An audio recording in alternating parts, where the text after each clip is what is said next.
Hello everyone, welcome back. Today we're going to be unboxing this Barbie Science Lab playset. At the back of the box, it features this playset with a doll, but this doll is not included, and it has some other playsets in this line.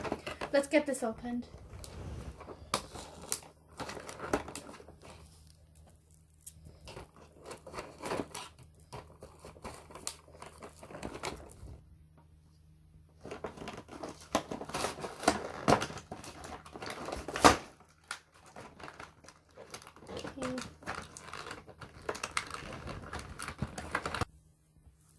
Okay, so here is the Barbie Science Lab playset unboxed. It has a counter with a sink and a faucet. Has lots of Bunsen beakers, test tubes, and it has a pair of goggles that you can put on your doll. It also has a stool, some drawers that don't open.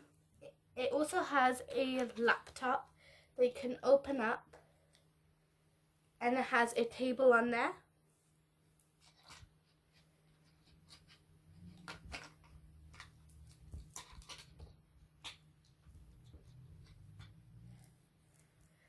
This doll playset also comes with a Barbie stool, and on the top it has a Barbie logo. It has 3 legs and a circle going around it. This playset was so amazing to unbox. I hope you guys enjoyed this video. Like, comment, share, subscribe, and we'll see you in the next video. Bye.